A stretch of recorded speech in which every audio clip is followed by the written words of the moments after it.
ഇനി പൊട്ടിച്ചു കഴിയുമ്പോൾ ഉണ്ടാവുന്ന ഏറ്റവും വലിയൊരു പ്രശ്നം കോൻ ബനേഗ മുഖ്യമന്ത്രി എന്നുള്ളതാണ്.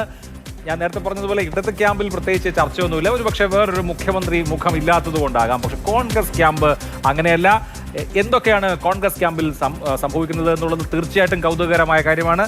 തെരഞ്ഞെടുപ്പ് കഴിഞ്ഞ ഉടനെ എറണാകുളം DCC പ്രസിഡന്റ് മുഹമ്മദ് ഷിയാസിൽ നിന്ന് തുടങ്ങി, അതായത് എറണാകുളംകാരനായ ഒരു മുഖ്യമന്ത്രിയെ ആഗ്രഹിക്കുന്നു എന്ന് പറഞ്ഞത് മുതൽ അങ്ങോട്ടും ഇങ്ങോട്ടും KC RC VD ക്യാമ്പുകൾ അക്ഷരാർത്ഥത്തിൽ ലോബിയിങ് നടത്തുന്നത്, ക്യാമ്പയിൻ നടത്തുന്നത് നമ്മൾ കണ്ടു. ഈ ദിവസവും കണ്ടുകൊണ്ടിരിക്കുകയാണ്. അതിന് ഹൈക്കമാൻഡിന്റെ ഭാഗത്തു നിന്ന്, കോൺഗ്രസ് ദേശീയ നേതൃത്വത്തിന്റെ ഭാഗത്തു നിന്ന് തടയിട്ടിട്ടുണ്ട്. പക്ഷേ അതുകൊണ്ടൊന്നും കാര്യങ്ങൾ അടങ്ങിയ മട്ടില്ല. പക്ഷെ ഇന്ന് വന്നിട്ടുള്ള ഒരു പ്രധാനപ്പെട്ട സംഭവ വികാസം എന്ന് പറയുന്നത് KC വേണുഗോപാലിന്റെ ഡോക്യുമെന്ററി പ്രവർത്തനം, വിനോദ് മങ്കര സംവിധാനം ചെയ്ത KC വേണുഗോപാലിന്റെ ഡോക്യുമെന്ററി നിർത്തിവെച്ചതായി, അതായത് ഇലക്ഷന്റെ റിസൾട്ട് വരുന്നതിന് മുമ്പ് അങ്ങനെ ഒരു ഡോക്യുമെന്ററി കംപ്ലീറ്റ് ചെയ്യേണ്ട എന്ന നിർദ്ദേശം പോയിട്ടുണ്ട്. KC ഡോക്യുമെന്ററി വരില്ല. അതിന് പല വ്യാഖ്യാനങ്ങളുണ്ട്.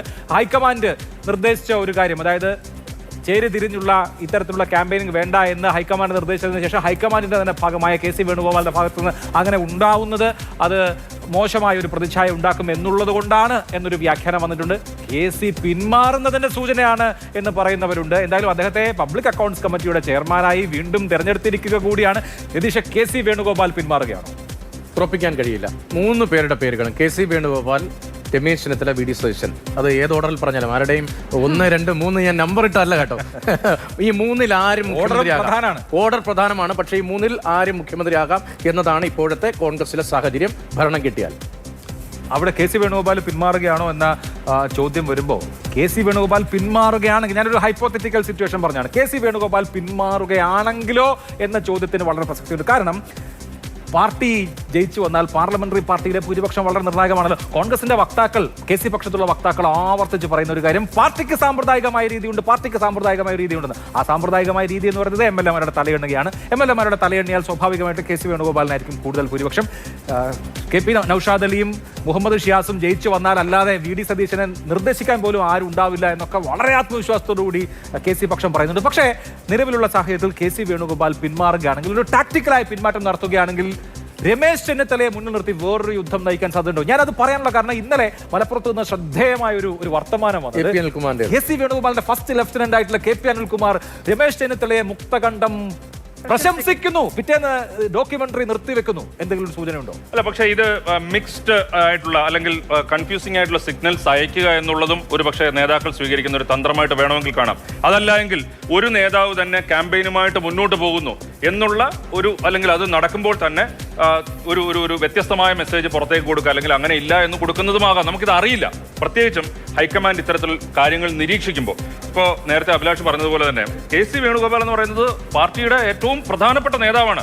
രാജ്യത്തെ കോൺഗ്രസ് പാർട്ടിയുടെ രണ്ടാമൻ എന്ന് തന്നെ പറയാം. ആ രീതിയിൽ പ്രധാനപ്പെട്ട നേതാവാണ് KC വേണുഗോപാൽ. അപ്പൊ KC വേണുഗോപാൽ കേരളം പോലൊരു സംസ്ഥാനത്ത്, അതായത് മൊത്തം ഇന്ത്യ നോക്കുമ്പോൾ ഒരു സംസ്ഥാനത്ത് മുഖ്യമന്ത്രി സ്ഥാനത്തേക്ക് ലോബിയിങ് നടത്തുന്ന ഒരാളായിട്ട് കാണാൻ അത് KC വേണുഗോപാൽ അത്ര ഒരു ഇമേജ് ഉണ്ടാകുന്നത് ദേശീയ തലത്തിൽ തന്നെ ഒരു ഗുണകരമായ ഒരു കാര്യമല്ല.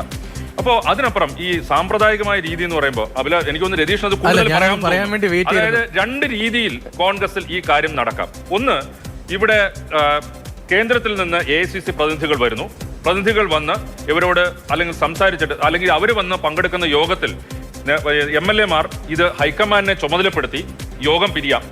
അതല്ല എങ്കിൽ ഇവിടെ വന്ന നിരീക്ഷകർ ഓരോ MLA-മാരെയും പ്രത്യേകം കണ്ട് അവരുടെ മനസ്സിൽ പറഞ്ഞതിന് ശേഷം ഡൽഹിയിൽ പോയി അവിടെ നിന്ന് പ്രഖ്യാപനം. ഇങ്ങനെ 2 രീതിയിൽ രീതികളെ കുറിച്ച് എനിക്ക് രണ്ടുപേരോടുള്ള ഒരു ചോദ്യം എന്താണെന്ന് വെച്ചാൽ, എന്തെങ്കിലും വ്യത്യാസം ഉണ്ടോ? അല്ല, ഇത് തന്നെയാണ്. ഇപ്പോൾ AK ആന്റണി രാജിവെച്ച് ഉമ്മൻചാണ്ടി മുഖ്യമന്ത്രിയാകുമ്പോൾ AICC നിരീക്ഷകർ ഉണ്ടായിരുന്നു. അന്ന് വക്കത്തിന്റെ പേരായിരുന്നു രണ്ടാമതായി വന്നത്. വക്കത്തിന്റെ പേര് ഉമ്മൻചാണ്ടിയുടെ പേരുമായിരുന്നു. അപ്പോൾ ഉമ്മൻചാണ്ടിക്കായിരുന്നു കൂടുതൽ പിന്തുണ, സ്വാഭാവികമായി ഉമ്മൻചാണ്ടിയായി. പക്ഷേ പന്തിപ്പോഴും ഉള്ളത് MLA-മാരുടെ കയ്യിൽ മാത്രമല്ല, MLA-മാരുടെ ഭൂരിപക്ഷത്തിൽ മാത്രമല്ല, അത് ഹൈക്കമാൻഡിന്റെ കയ്യിൽ. അല്ലാതെ രാഹുൽ ഗാന്ധിയുടെ മനസ്സിലാണ്, ഹൈക്കമാൻഡിന്റെ കയ്യിലാണ്. MLA-മാരെ പിന്തുണച്ചു, അവരുടെ ഭൂരിപക്ഷം ഇന്ന ആൾക്കാണ് എന്നും പരസ്യമായ ഒരു വോട്ടെടുപ്പല്ലോ. ഇത് ഹൈക്കമാൻഡിന്റെ നിരീക്ഷകർ നോക്കിയായിരിക്കും ആ തീരുമാനം അവിടെ നിന്ന് വരിക എന്ന് പറയുമ്പോൾ ഒരു ഒറ്റ കാര്യം. ഇപ്പൊ കഴിഞ്ഞ തവണ നിയമസഭാ കക്ഷി ചേരുന്നതിന് മുമ്പ് രമേശ് ചെന്നിത്തല വലിയ കോൺഫിഡൻസിലായിരുന്നു. കാരണം ഉമ്മൻചാണ്ടി രമേശ് ചെന്നിത്തല തമ്മിൽ ധാരണയെത്തി. 2 ഗ്രൂപ്പുകളും പാർലമെന്ററി പാർട്ടിയെ രമേശ് നയിക്കട്ടെ എന്ന് തീരുമാനിച്ചു. അപ്പോൾ ഉമ്മൻചാണ്ടി പക്ഷത്തും രമേശ് പക്ഷത്തുള്ള MLA-മാർ സ്വാഭാവികമായിട്ട് രമേശ് ചെന്നിത്തലയെ അടുത്ത ലീഡറായിട്ട് തിരഞ്ഞെടുക്കേണ്ടതാണ്. അങ്ങനെ സംഭവിച്ചില്ലല്ലോ. ഞെട്ടിപ്പോയി രമേശ് ചെന്നിത്തല പിറ്റേന്ന് ഈ പാർലമെന്ററി പാർട്ടി യോഗം കഴിഞ്ഞപ്പോൾ എന്നാണ് ഞാൻ മനസ്സിലാക്കിയത്. അല്ല, അന്ന് ഭൂരിപക്ഷത്തിന്റെ പ്രശ്നമുണ്ടായിരുന്നു. അന്ന് അങ്ങനെ ഒരു തീരുമാനം എടുക്കാൻ പറ്റുന്ന അന്തരീക്ഷം കോൺഗ്രസിൽ ഉണ്ടായിരുന്നില്ല. ഇന്ന് പക്ഷേ അങ്ങനെയല്ല. ഹൈക്കമാൻഡിന്റെ കയ്യിലാണ് ചരട്. ഹൈക്കമാൻഡാണ് കാര്യങ്ങൾ നിരീക്ഷിക്കുന്നത്. നേരത്തെ ഏതെങ്കിലും ഒരു തിരഞ്ഞെടുപ്പിൽ ഇത്ര വൈകി, ഇത്ര പ്രതിസന്ധിയോടുകൂടി സ്ഥാനാർത്ഥിയെ ഹൈക്കമാൻഡിന്റേതായ തീരുമാനത്തിൽ വന്നിട്ടില്ല. പല തർക്കങ്ങൾ ഡൽഹിയിൽ നടന്നിട്ടുണ്ട്, ദിവസങ്ങൾ നീണ്ടിട്ടുണ്ട്. പക്ഷേ എല്ലാം ഹൈക്കമാൻഡ്. കെ സുധാകരന് സീറ്റ് കൊടുത്തില്ല. മുല്ലപ്പള്ളി രാമചന്ദ്രന്റെ മനസ്സിൽ മത്സരിക്കാൻ ആഗ്രഹമുണ്ടായിരുന്നു എന്നാണ് പുറത്തു വന്ന വിവരങ്ങൾ. അദ്ദേഹത്തിന് മത്സരിക്കാനുള്ള അവസരം ഉണ്ടായില്ല. അങ്ങനെ നിരവധി പേര്. ഇപ്പോൾ നോക്കൂ, മുൻ KPCC അധ്യക്ഷൻ UDF കൺവീനർ MM ഹസന് മത്സരിക്കാൻ താല്പര്യമുണ്ടായിരുന്നു, സീറ്റ് കിട്ടിയില്ല. അങ്ങനെ പല നിർണായകമായ തീരുമാനങ്ങൾ. MP മാർക്ക് മത്സരിക്കാൻ താല്പര്യമുണ്ടായിരുന്നു. നേരത്തെ അങ്ങനെയല്ല. ഗ്രൂപ്പ് അക്കൗണ്ടിലെങ്കിലും ഒരാൾ ചിലപ്പോൾ വെട്ടിപ്പോകും. ഇപ്പോൾ ഉമ്മൻചാണ്ടി 3 പേര് വെക്കുമ്പോൾ അതിൽ ഒരു പേര്, ചിലപ്പോൾ ബെന്നി ബെഹനാന്റെ പേര് വെട്ടിപ്പോയതുപോലെ വെട്ടിപ്പോവാം. അതിനപ്പുറത്തേക്ക് നടക്കാറില്ല. പക്ഷെ ഇപ്പോൾ കാര്യങ്ങൾ ഹൈക്കമാൻഡിന്റെ പഴയ സാഹചര്യമല്ല. ശരി, അതിൽ ആര്യ പട നയിച്ചവൻ മുഖ്യമന്ത്രി ആവട്ടെ, കോൺഗ്രസ് അണികളിൽ ബഹുഭൂരിഭാഗവും അങ്ങനെ ഒരു നിലപാടിലേക്ക് പോകുന്നു എന്ന് മാത്രമല്ല ഘടകകക്ഷികളുടെ തീരുമാനം. ഞാൻ മനസ്സിലാക്കിയത് ഇന്നലെ സാദിഖ് അലി തങ്ങൾ ആനുഷംഗികമായി പറഞ്ഞു പോയിരുന്നല്ല, അത് ലീഗിന്റെ തീരുമാനം തന്നെയാണെന്നാണ് ഞാൻ മനസ്സിലാക്കുന്നത്. കോൺഗ്രസ് ദേശീയ നേതൃത്വത്തോട് രാഹുൽ ഗാന്ധിയോടും സോണിയാഗാന്ധിയോടും മുസ്ലിം ലീഗ് ആവശ്യപ്പെടും.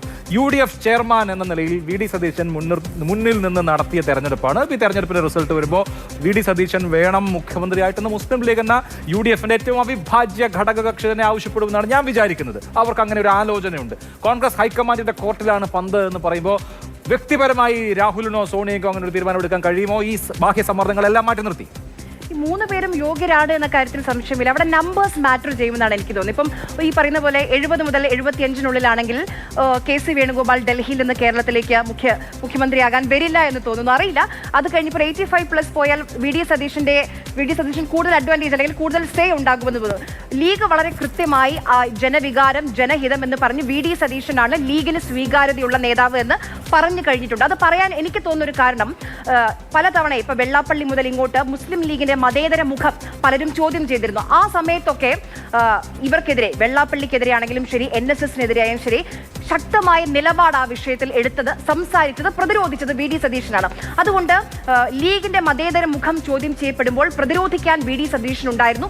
അതുകൊണ്ട് അതങ്ങോട്ടും ഒരു ഗിവ് ആൻഡ് ടേക്ക് എന്ന രീതിയിൽ മുസ്ലിം ലീഗ് ഒരു നിലപാടെടുക്കുകയാണ്. അപ്പം മുസ്ലിം ലീഗിന്റെ നമ്പർ 1 ആരാണെന്ന് ചോദിച്ചാൽ അത് VD സതീശൻ തന്നെയാണ്. ഈ പറഞ്ഞതുപോലെ നമ്പേഴ്സ് മാറ്റർ ചെയ്യുമെന്ന് എനിക്ക് തോന്നുന്നു.